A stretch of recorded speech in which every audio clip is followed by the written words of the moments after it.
Hi, everyone, and welcome to Elevate Your Life on Dr. T TV. I'm Dr. T, and this is the place where emotionally sensitive people get the emotional tools they need to succeed. With me today is an awesome guest I'm so looking forward to all of you meeting. I'm going to read his bio.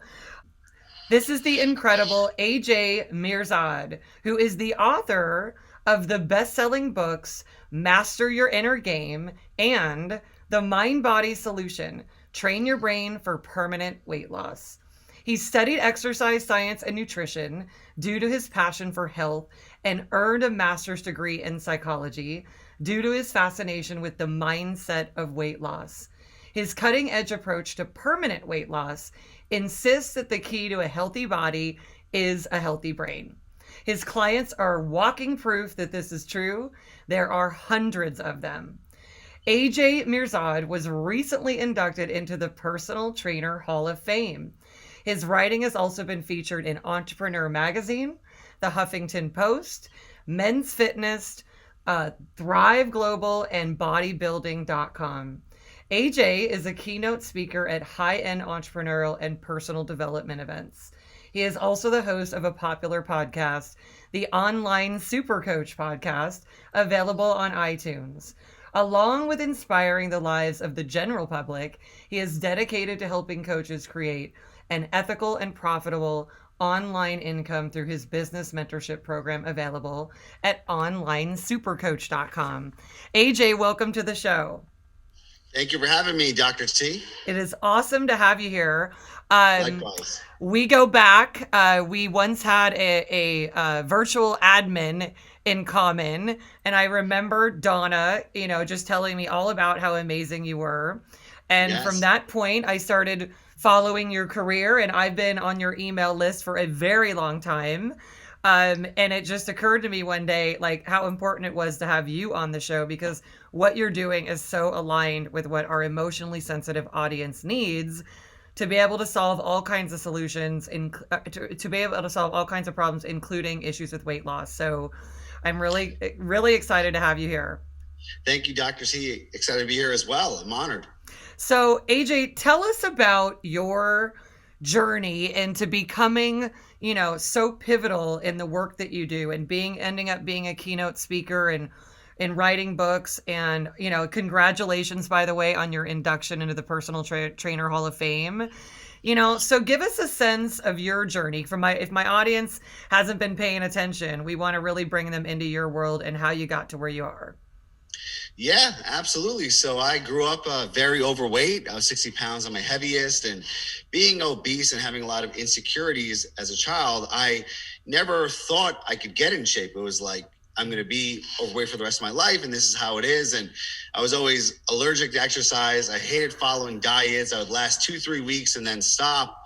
And it was often a big struggle that I had, but also had a lot of inner turmoil. I grew up coming as an immigrant to this country as a year old. We were refugees. We grew up in poverty, and it wasn't the best household environment for myself and my younger brothers. My father, he tended to drink a lot, and he was very verbally and physically abusive. So that led to a lot of trauma. But what really messed me up was he was hitting my mom. There was a lot of domestic violence growing up, and it was very difficult being the oldest of 4 boys to witness your father hitting your mom. So I learned this later in life, that childhood trauma made me eating to numb myself, to really process what was happening. I didn't have any other, guidance or older figures in my life to tell me this is very, very bad. Yeah. I didn't tell anyone in school, and none of my teachers knew about it. I just kind of numbed myself. And then as I got older, the food turned to alcohol and drugs. And I didn't have a good relationship with alcohol. I was just drinking it until I blacked out.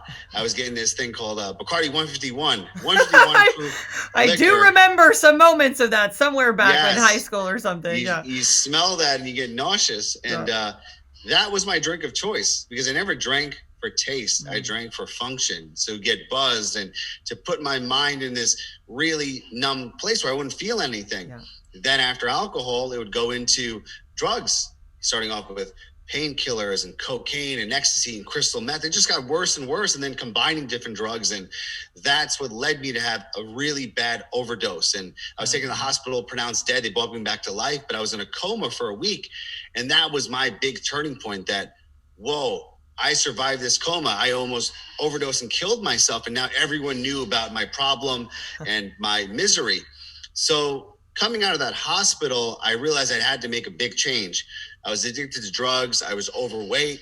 I was severely depressed. I had all these mental issues, but I never really knew the cause of it. I just knew that it was my fault. It was my fault for consuming the drugs, drinking the alcohol, overeating, not exercising. And I kind of felt like coming out of that coma was my second chance at life. And I said, I'm going to vow to transform my life in a positive way. You know, up until that time, I had a lot of negative habits, a lot of negative friends. I was in a lot of toxic environments. So I said, I'm going to focus on positivity. And I remember a friend of mine who visited me at the hospital, he gave me a book. It was Eckhart Tolle's The Power of Now. Yeah. And that book really changed my whole perspective on my life, on my ego. And it made me realize that all of this is a product of my mind.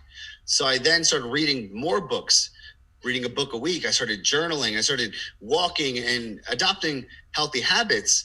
And I soon found out that my mind is really the course of everything. So I went back to school and got my master's in psychology. I then studied exercise science and nutrition. I started getting myself into shape, and that's what led me to be a personal trainer. And then I realized as I was losing the weight and gaining confidence, this is a gift I want to give to other people. Yeah. And that's what led me into the fitness industry. And I started taking on clients, and I was very relatable because I was very honest about my past. I showed them my photos, and I shared the struggles I went through to get into shape. And I had a great way of getting people to implement the nutrition plans, the workout plans, to show up to their sessions. And I was a bit of a psychologist because I was very relatable. I was a good listener. I had no ego. I was a former fat kid. So it was a sense of like, hey, I did it, so could you. I was far worse than you are. This is not that hard. So then I was getting great results, and my personal training business started to flourish and build. And then from there, I realized like, wow, I genuinely love helping people. And the rest is history. It just kind of grew from there. Wow. AJ, I don't think I realized how much we have in common. But I too grew up in a violent household. And I don't think I've ever actually said it that directly. So I'm glad. I love that your presence just brings about that much more directness and clarity, because I thought I was pretty direct in using my life and my story. But the truth is, I really relate to that. I relate to, let's just say, a highly reactive situation and volatile. And while it doesn't sound like it didn't involve the level of physical abuse and violence that you experienced. What I know, I completely relate to the fact that trauma and those, even just absorbing those patterns, not only witnessing it, being in the tension and the intensity, but then absorbing that, it really does translate. And I too went through a journey of, I never got 60 pounds overweight because I wouldn't let myself because I was bulimic. Oh, wow. But my whole life was about coping with food. And you and I, we both know the prison that is. And so I just really appreciate you just stating it that directly, like that is exactly what happened. And because you're really outlining for us the scope of what goes on, which is, there's something to, I'll just make it simple and say there's something really reactive happening. It creates trauma. Then you're trying to cope with it. And then if it's not intervened upon, you will just keep that cycle going, and it will get more intense and more intense until you need more coping mechanisms that are harder and harder. And ultimately until you hit a crisis point. And for some people, the cycle keeps going. And for others, like yourself, that's a moment of clarity that says, I got to flip this paradigm. So tell us more about how you basically said, I shifted into essentially a positive paradigm of life, and tell us more about what that looked like. Yes. I think growing up in a violent household, my parents did the best they could with what they had, but they were the products of their own parents and my grandparents, and the lineage goes on. There's no book on raising your children. So for my father, a lot of his issues came from being a person who was well educated. He has his own radio show. He was an author. He was really well known back in the old country. But coming here, all of his pride was taken away, and he was working at McDonald's and driving a hot dog cart, a janitor, because he didn't have the education, the language, none of his schooling passed over to the United States. So he was very, I guess, insecure. He started drinking, and he did the best he could with the coping level that he had. So based on that, I came to realize that, like, okay, now that I almost died, I came back to life, I have a second chance. I want to break that chain. I don't want to be like my father. I forgive him, and thankfully he stopped drinking. He's become a far better man. He's totally transformed himself in front of everyone's eyes. But I see that I could be the change, that all of these generations were very similar. And now I could break that chain and hopefully raise good kids if I do have kids myself, but also educate people on, maybe there's people that are currently living in a household like this, and they don't have to be like their parents or have to, do the same actions to other people. Yeah, repeat the cycle. Yes, repeat the cycle. Yeah, I felt the same way. I remember, just recognizing that even though, especially as an emotionally sensitive person, I thought, this doesn't feel good, and it also doesn't seem necessary, but I could see that my family members who loved me very much, they loved each other, they just didn't have the emotional capacity that they needed to navigate life. So and that's something, depending on your story, everyone, that's something that so many can relate to, because it's not a part of our society, unfortunately, at the earliest stages to develop emotionally, even though we have all these scholastics and academics and everything. So exactly, our parents and every generation before us is using the emotional skills that they have.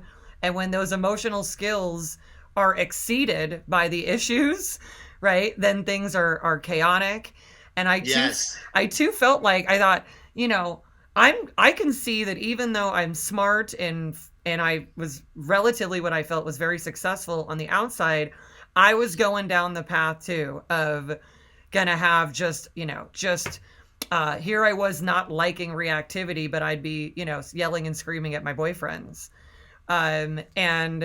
And when you said about breaking that chain, I think that's really a big part of why I do this show and I do the work that I do and you do, is so that you can intervene on those patterns and replace them with new ones, which it sounds like you did. Yeah, that's a great point, because I do see, just from a genetic element, I do have a lot of traits of my father. Yeah. And, when I was drinking, he was drinking as well. And there is a sense of numbing oneself, and there's a propensity towards violence. And I just remember I was an idiot in my early relationships. I never in my life hit a woman, but I was very cold and very distant, just things I'm not proud of. But thankfully, I've got the awareness and I educated myself. And if I do get triggered by something, I'm so much calmer now. And I'm like, okay, this is my ego. I'm getting angry. It's not worth it. Or if someone else triggers me, I say, listen, I'm all about peace and love right now, It's not worth arguing about. So I've become far more easygoing, but there is a genetic element of, like, I don't want to do the things my father did. Yeah. And when you mentioned Eckhart Tolle and the power of now, again, I really felt a parallel journey with you, as that was, I think, back in the whenever the first year that it came out. The 2000s. Early 2000s, I remember living in New York, and my girlfriends and I were playing tennis in Central Park, and one of us was like, are you reading this book? And all of a sudden we realized like 3 out of 4 of us were reading this book. And eventually, as a psychologist, I used to give that book to everybody. I used to order tons of that book and give it out before I finally decided to write my own book. But that was a really important intervention in my life too, because what he brings in, what he teaches is observation, so that you are just the awareness rather than the story, and rather than all of these patterns and the cycle, and that you can recognize that through self-awareness, you get to have the space to make choices. That's true. right? Yeah, absolutely. Yeah, I do think so much about that. How like reality is neutral, but based on our perception, we give it a story and we give it meaning. And we saw like on social media in the political arena. I mean, this We concept, just especially saw during that, the yeah. election. It was the same exact thing. 7.5 billion people are seeing the same exact thing, but there's so many different perceptions. It's crazy. That's right. Yeah, that we are ultimately, for me, I really, to make it simple for me and for the people that we train, we do, personal training of the emotional kind.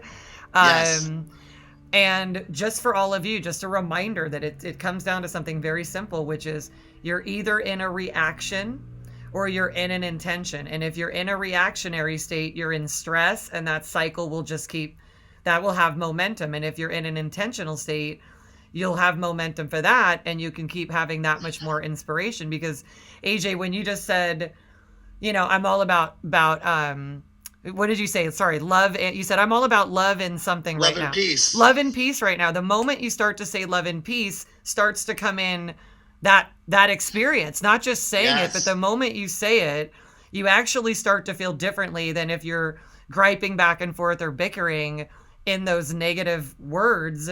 Not only are those words hurtful and unproductive, but the moment you start to use other words, you've actually changed the entire environment. Yes. No, that's a great point. It just reminds me of like, early on, I thought I was depressed, because it was growing up. Obviously, I had a really rough childhood, Wow. so I thought I was chronically depressed. And I remember going to the doctor once. I think I need antidepressants, and he was like, "No, you don't. This is not something I recommend." He's a very wise doctor, and I'm really grateful for that. Wow. Him stopping me, but it was because I was going through this negative default thinking pattern. And then once I Yes. learned about self-talk and reframing and cognitive behavior therapy, I remember one of the best books I read was Feeling Good by David Burns. Yeah. And I was like, whoa, this is how I think all the time. I exaggerate. I Yeah. overestimate things. And then once I started seeing my thinking patterns and being more intentional about it, my entire life changed. It's phenomenal, because when you can track that, right? And Mm-hmm. this is why I love emotional training, really having people in a relationship with themselves where they can track all of this. Yes. And then and I so can feel the work that you've done on yourself, because when you get to a point where you can just track the pattern and say, here's the pattern of exaggeration, and Yes. I'm not it, and you aren't it. It is a pattern in humanity, right? It's Yes. in the atmosphere. And there's the pattern of exaggeration, or there's the pattern of scarcity, or there's the patterning telling me I want a donut, but all it is a cycle that's been running. It's not even the truth. Yes, yes. And once you become more self-aware of it, you catch yourself, and you could go on to this, crazy negative story. You could have one situation, let's say a client wants a refund and it's very Yeah. abrupt. They don't give you could create a whole elaborate story out of it, or just say the client wants a refund, send them the money back. Have Simple. a nice day. Simple. Like you don't have to create this like self-doubt or, this negative story about it and exaggerate it. And it's funny because my girlfriend, sometimes she'll say a statement like, "You're always on your phone." Yeah, And I'm always. like, that's an exaggeration. Yeah, one of the reasons I know I ended up with my husband, who I love very much, is because in the early days of our relationship, he said something like, I never use the word always and never, which is funny because then you'd be using it. But he said, because there's no way that is the truth. And Yes. so it becomes, this is again with what you've done and how that has transformed people's physiology and obviously the rest of their life.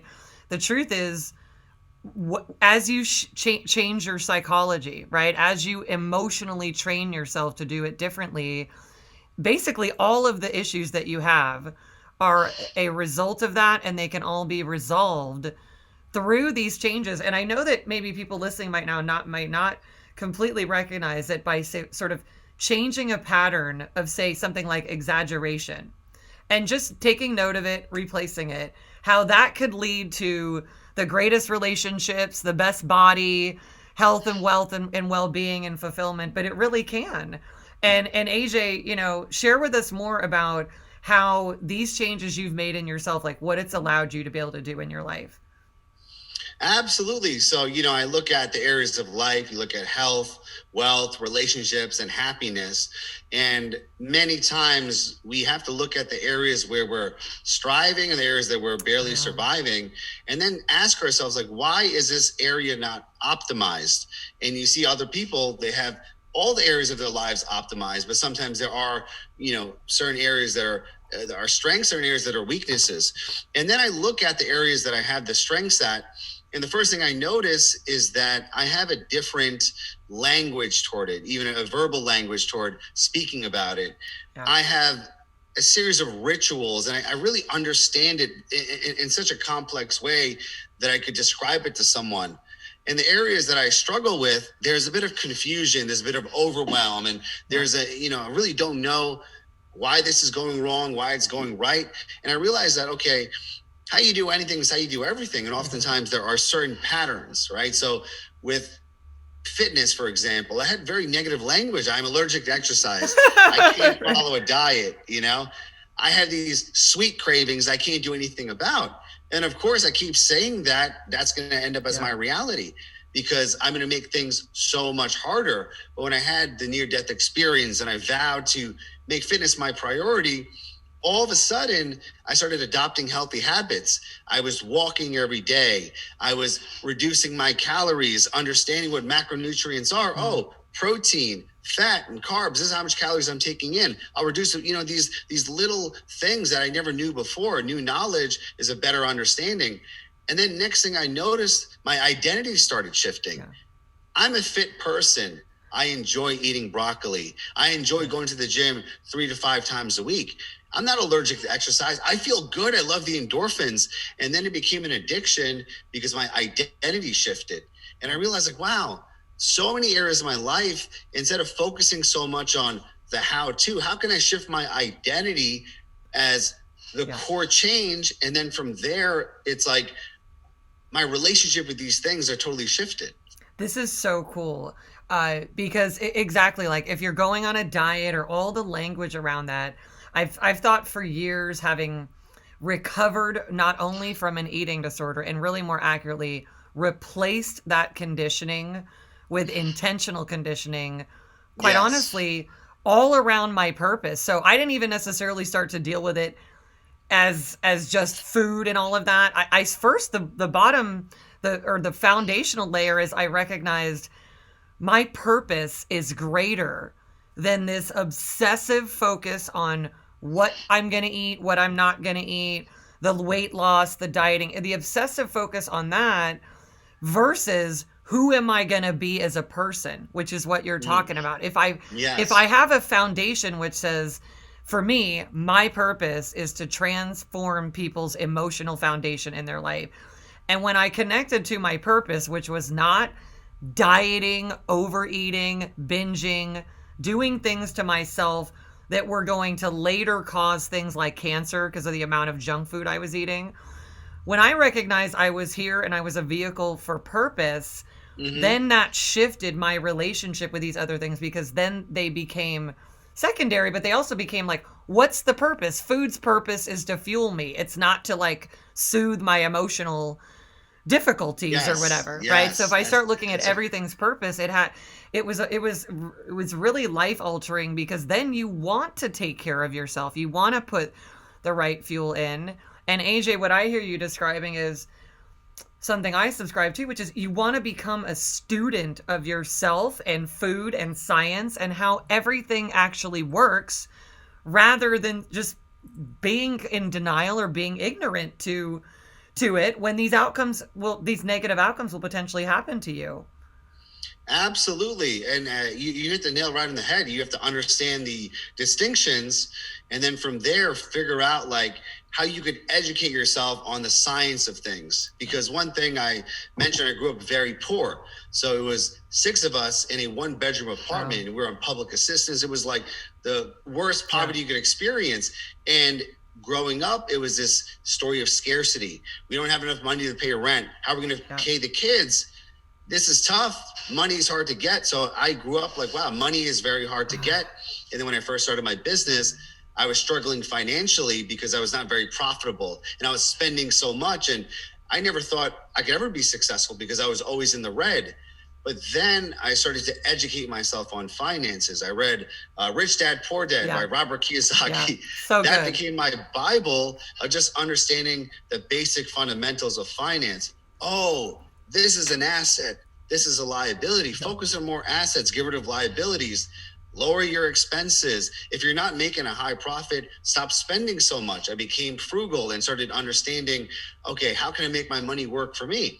And then I understood marketing and sales and how to deliver an amazing product and how to scale myself. And then all of a sudden, I started gaining the financial traction. And as I was earning, still understanding those fundamental things, I wasn't spending like crazy. I was investing, learning compound interest. So then I realized, like, wow, pretty much everything in life, there's a science behind it. There's patterns you could follow and rituals you create. And these rituals compounded over time lead to a great level of success in those specific areas.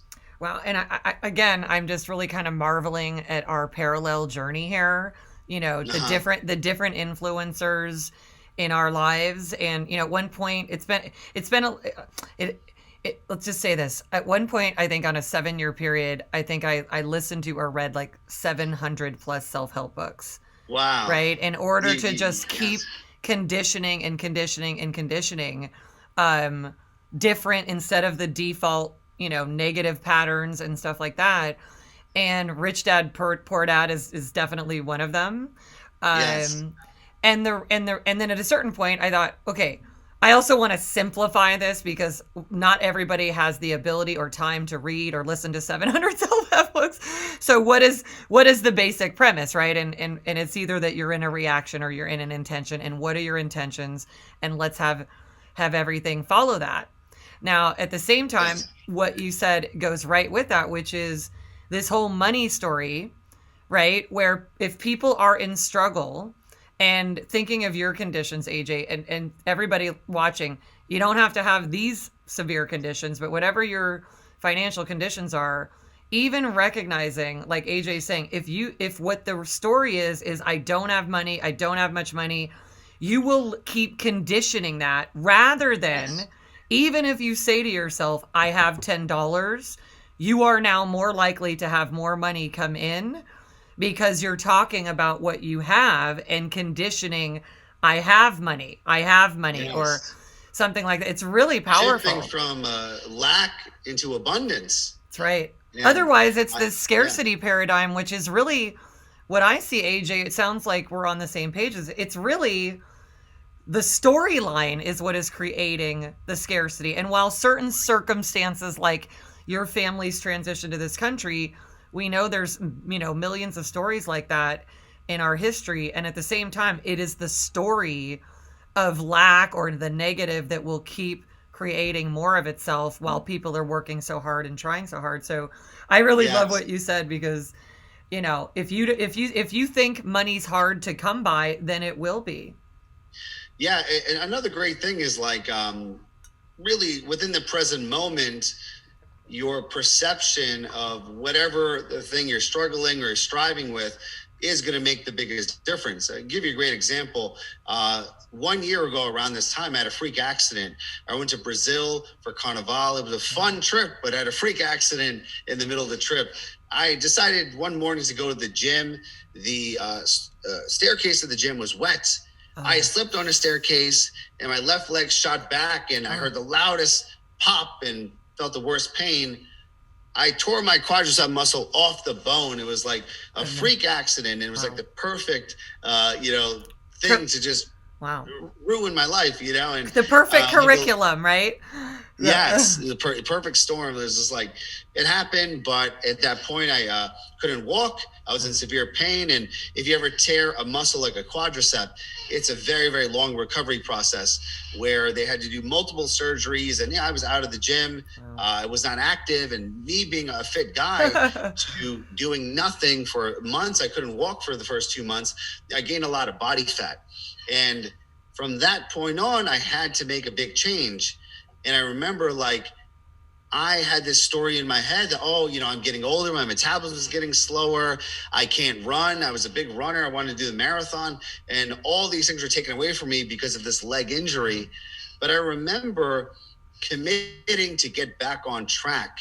And even though I was about 20 pounds overweight, eating salads and gently walking, doing little exercises at home, in that moment, I felt fit again, even though I was 20 pounds overweight, but it was in those meals and doing those actions like, wow, if I'm not doing it, I feel overweight, sluggish, and lazy. But just the mere act of doing it, even though my road is so far from being back in shape, it's like in the present moment by doing these actions, I'm shifting my identity. That is so huge because you're programming your body what you want it to do. Yes. Right? You're programming it, and you get to experience it, even more of it ahead of time by just being connected to it. So, and I find this really important because people they have the pattern of impatience, right? Even when they start to make big transformations in our company, they're like, but what about this? And it's not here yet. It's like you're in a process of reconditioning these patterns that have been there or whatever the circumstances are. And now you're ultimately going through a next level conditioning process. And there is this enjoyment of like, you actually can already be there. On the way there, you can actually be there, which is what gets you there sooner, rather than having this story that you're not there. You actually, because you can choose that story, which is not really true, by the way, completely, if you dissect it. And you can choose the story, I'm already there. We get to choose if we're going to go backward or if we're going to go forward. And since we're so used to going backward as a society, I just really love to invite people to go forward into exactly what they want, in every moment, because that's how you experience it now. Yes. I think a great distinction is shifting from being results driven to being process driven, right? And this really works in every area. We kind of touched upon it with fitness, because even if you're choosing the salad as opposed to the pizza, you may not see this, but from that digestion and the changes in your insulin and just everything that's happening on a molecular level, you are getting more fit each meal you are. And it's like on the same token, every time you have pizza and ice cream, it's setting you back. But we don't see those changes. Maybe you can feel a little bloated. You can step on the scales, water retention, but the changes are so powerful. And, piggybacking on this concept, 7 years ago, I started doing business coaching, helping coaches build their online businesses. And it took me a while to get it and finally scale my business. And I tell people that it wasn't an overnight thing, but I would have people who would sign up for my coaching. And then in the first few weeks, they start putting out videos and marketing themselves and putting out offers. And then they would get frustrated and come to me and be like, I'm doing all this work I've been doing for the past few weeks. How come I'm not earning six figures? And they're so focused on that end result, making the money. But they don't realize that these processes that they're doing, they have to be done over a long period of time, right? It doesn't happen overnight. You can't be a millionaire just by, focusing on one year of business, Right. So you really have to. In every area of life, it's like, you're conditioning the experience. You've got to condition it enough so that it becomes your reality. Yes. Right? Otherwise, say it's interesting. If people have a scenario like you describe and they have some early success, something occurs and they create some early success like that. If you're not actually conditioned for success, you won't even actually be able to feel it or sustain it. And you can actually turn some success that you've created back into the chaos that you're familiar with. Yes. And another great book that I read years ago, this was probably a decade ago this book came out, but it's called The Talent Code. I know this book, yeah. Yes. It's a very fascinating book on success, and it brings up the whole concept of conditioning. And it goes into the science behind our brain, where every time we do something, we have a thin microscopic part of our brain called myelin, and it's creating the grooves and really getting that habit, getting that ritual, just really conditioning it in. And it's the words you say, the actions you do. And oftentimes we see someone's success, but we don't see all of those years of myelin being created and those actions being done over a long period of time. We just see the end result, you know? Right. So it's pretty fascinating to understand that even, within our biochemistry, we're constantly conditioning ourselves.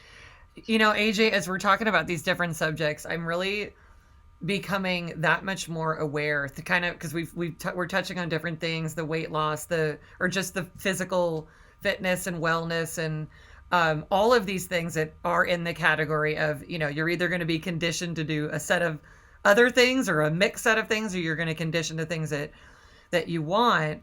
And I really Well, just oh, go ahead. I wanted to interject with a question, because this came spontaneously, and it's along the same page, because we have wealth, right? Money, business, whether it's or saving money, it's a self pursuit. Right. Fitness, I'm controlling the foods in my mouth, I'm controlling exercise, right? Mindset, I meditate, I journal, I have affirmations, right? There's so many things you could do internally, but when it comes to a relationship, how does the principle of conditioning come into place? Oh, got it. Well, because when you condition yourself, then everything around you starts to have that resonating effect. Because for the most part, most people aren't super tuned into conditioning themselves. So if you are, and you continue to create the conditioning that you want through the language, through the intentions, through the actions, through the focus and perception, then all your interactions with people are up leveling, right? If you're speaking to people through the positive paradigm, what I want instead of what I don't want, you're actually conditioning that relationship. And that may seem a little weird, but I've checked on this. It's a good thing that when you're in a positive paradigm, that actually up levels other people. It's good for them. So you're interacting with people in your life. You are essentially an energy field of a bunch of cycles and patterns. And when those are really productive, other people feel really good around you. They feel good interacting with you and collaborating. And to your earlier point, you give it enough time, and ultimately the person who's actually doing the focus conditioning ends up having the outcomes that they want. Wow. Right? It's fascinating, because sometimes, over the course of years, our company and my team is working with individual clients, and sometimes we're working with couples and families and groups. And so seeing the data, you work with one person, say you work with the husband, and you're shifting this emotional conditioning, which shifts the behaviors and everything. Ultimately, I start hearing, oh yeah, it's interesting, my wife's not drinking as much anymore, or, my wife's not, I'm not reacting as much, and I recognize now my wife isn't reacting as much either. Because if it's in the environment, say you're it and you're doing it, it will create more of itself. But when you put whatever is new into the environment, that will create more of itself as well. And in this way, you don't have to get other people to do things in order to have the life that you want, in order to have the relationship that you want. You just have to be the one willing to go all the way in to that new reality, right? It's ultimately a new reality that you're creating. It's like Gandhi's quote, right? Be the change you want to see in the world. And I just had an insight just about my own romantic relationship. We've been together, my girlfriend and I, for a year, and I've had a lot of failed relationships. And every relationship, I look at all the things I did wrong, and I'm like, okay, I didn't go on dates. Okay, I overreact in this situation, and now it's like, okay, I'm conditioning myself to go on a date every week. We have a weekly relationship meeting, asking questions. So when I'm around her, now I know, put my phone away, be present, listen. So all of these actions that I'm doing, I realize, wow, it's having a great effect on my relationship. And yes, there are some times when I'm doing everything right, and then she has a bad day, and she's reacting, gets angry. But I don't want to blame her and say, oh, why are you getting so angry? I'm calm. And say, okay, well, how can I take responsibility for this? Or how can I just be there? How can I influence? Yes. Yeah. And this is it, AJ. This is in my TED Talk. I talk a lot about when one person does emotional training, when they condition themselves. And I've really over the years recognized it as emotional conditioning versus just mindset. And the reason I do that, AJ, is because otherwise the conditioning will be that you're just changing your mind. Wow. And I like to be accurate. You're changing your whole emotional response system from a reactive one to an aware, connected, intentional one. So to your point, you can observe, here is what is occurring. Someone else is in a reactive cycle or pattern. and what is the outcomes that I'm wanting? Because typically the outcomes that we want are the outcomes that everyone wants, right? Calm, Yes. peace, connection, enjoyment. Fill it in. Most of us are wanting the same, at least foundational experience. And so it's just very clear if there's something, so if I think about my own husband who just had a huge surgery in this past year, and it's had his weight um, fluctuate, and there's a whole process where I could just be telling him how to lose weight or how to shift that. And the reality is when I do it for myself and I'm just present, and I'm just actually ending up influencing that just by how much I do that myself. And it even goes to something this refined, everyone, which is, and I don't mean to call him out. He's actually going to be editing this video, or he's going to Hello. be, hi Bruce. But like so many people, including myself at times, he can be slumping over in his posture. And I used to do a lot more pointing out his posture. And now what I do every time I'm interacting with him and I see it, I just get more posture. And then he Wow. he naturally just starts to mirror that. Mirror. Yeah. And we don't, and that's an influence that is also getting us out of him being defensive about me, trying to help him stand upright so he can do that, till he's 115 years old. This is a So brilliant concept. You probably just saved so many relationships. this is what we do, AJ. This is what we Yes. do. Because, Especially during the pandemic, right? Because my gosh. everyone's so close together and they're judging their partner. Oh, he chews so loudly, and she always complains. He's always, it's like, well, be the change I want to see. So Yeah, how can I? be the Right? influencer. And Yes. this is what I really invite everybody to know. And you know what it means to stand in your truth and stand in your intentions and how that impacts people's lives. My Hmm. premise really is that we're all influencers. We're just not necessarily completely connected to that and how powerful we are in creating outcomes. But we've all been in a scenario where someone walks in the room and their energy is like, we feel overwhelmed and kind of alerted or Yeah. alarmed by it. We're that powerful. So when we make a shift, I'm just looking at my red lipstick right now. Funny enough, I've had people come on these interviews and say, I wore the red lipstick, because you wear red lipstick. And it's like, even something like that, which is not really about the red lipstick, it's about the fact that we're powerful and we're influential. And it's also about us doing it at our top level. That's beautiful. Beautiful. It's like every person is a catalyst for others, and the ones that believe in that way, they affect the world in a very positive way. It's true. And then you have the opposite of that, which is about selfishness and ego. And it's like, well, I'm doing everything I can. They're not doing it. It's a superior, inferior frame, but it's not helpful at all. Instead of saying, well, instead of judging someone and saying, oh, why are they not in shape? Why are they eating so bad? There's a lot of people that are health conscious and they're judging other people for they're Right. not being health conscious, and that's just creating more ego and separation as opposed to thinking about a creative way of helping someone. Yeah, and thinking about, right, exactly. Thinking about the outcome. What is it? Because even I think about all the diets that I ever went on, and if I early, or in my life had just really focused on how I wanted to be, how I wanted to feel, who I wanted to be, and what that felt like and looked like, that would have been conditioning my behavior differently. But because it became about how it gets about the food and I can't eat it, but the moment I think I can't eat something, now I want it, and all of that stuff that can be really crazy. And it makes sense why, your path as a fitness leader became more and more about the psychology, right? Which is the foundation of everything. Um, Yes.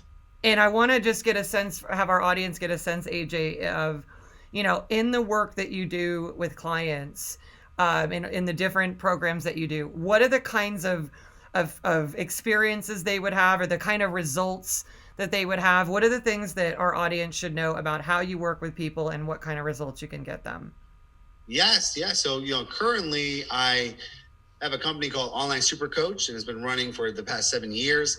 And I was a personal trainer in the online coaching world. And over time, I was getting approached by a lot of trainers and coaches, asking them to learn how to grow a business. And at the time, this was in 2013, there weren't a lot of online coaches or online coach mentors per se. So I saw a great opportunity in helping trainers and coaches to scale their businesses. And I thought that every person has a superpower. And I based the whole company upon finding someone's superpower and then building a business all around it. How do they attract their ideal clients, sell their superpower services, but also serve people in a way that brings out their greatest genius. So that's what I've been doing, really helping people discover that foundational superpower, teach them marketing to attract their ideal clients, how to take their amazing gift and sell it in a way that really helps people, but also serves where a person's not feeling like they're working, they're genuinely loving the process, and it's done in a way they have the freedom and the financial abundance. So it's been really interesting just being in this field and working with thousands of people in that time frame. That sounds so cool. That sounds. I love the superpower piece, right? I love people connecting to the truth of the gifts that they have, right? And that people need those gifts. People are needing those innovations that each person is here to bring forth. And when you're in that, when you're doing that, that's the opposite of work. You're in service, to your purpose. So I really love what you're doing. That's essentially what you're doing. I think back on like when we first connected, and I always knew from that moment, that was years ago, that you were always in your superpower. You had this amazing gift, you have a very successful business. And I think one of the true testaments of that is the longevity of it, because, we've seen people come and go. You've seen people, do one thing, then do something else, and then give up, and then get a 9-to-5 job. But the fact that you've stayed in your superpower for so long, and you're consistently being successful and growing and helping more people, like it's amazing, because you love what you do. Absolutely. This is your life's purpose, and I'm sure it doesn't feel like work most of the time. It's something, AJ, that I recognize my good fortune, because whatever it was that kind of came through me as an internal navigation years and years ago, I just had such clarity that if I lived my purpose, that would be the track, that no matter where the experiences might take me, that I would stay on the track that I was meant to be on. And if I tried to kind of go into someone else's prescription, and we all have, then that's sort of where things don't necessarily completely land for you. And so, and I didn't want to work. I didn't want to have to work and effort and be a version of myself. Right. I wanted to I just want to be me and call it a job and have that help people. And I feel like since then, even though, I know why you do what you do is because the online business world, it requires some certain expertise. So that part, has been more of the learning curve, but the part of just being able to serve people to navigate their emotions and to be at the top level of their emotional capacity, it really is.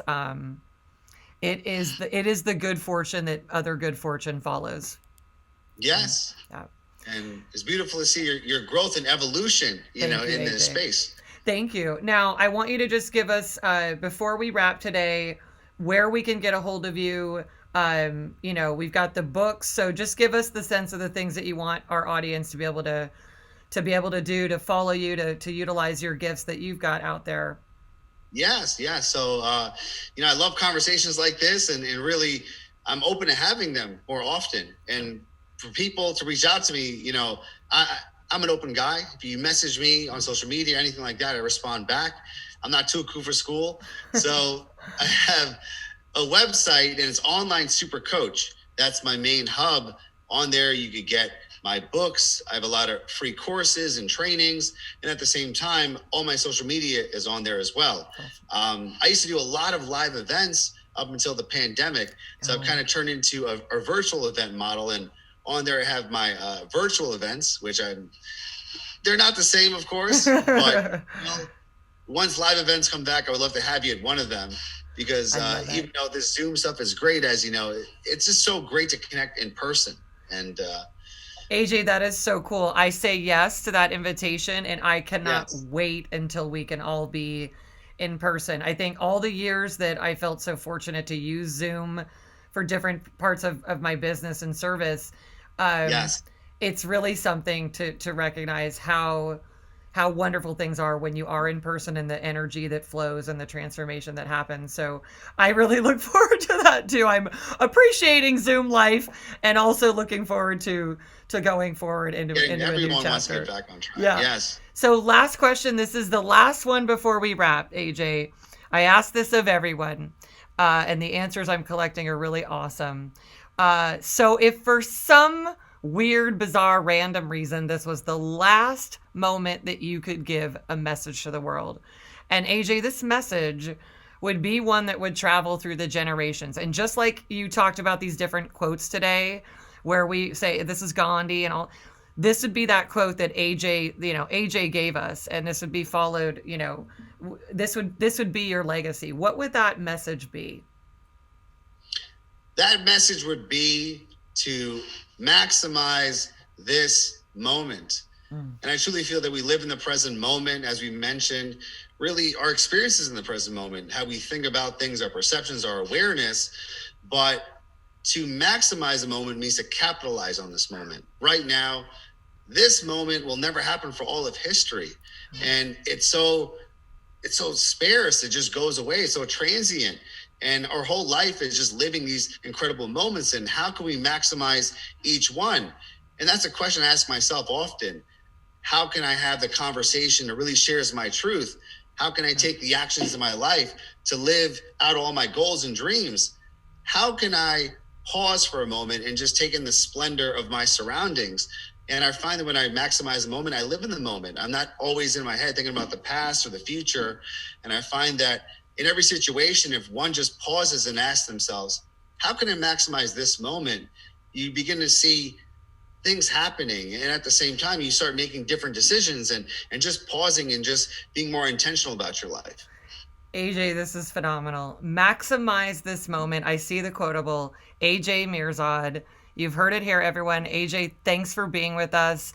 I just want to invite our audience to take all of these perspectives and tools into your hearts and minds and really into your soul and your cells and to apply them in life and really take it to the next level. Thanks for being with us, and we'll see you next time. Take care.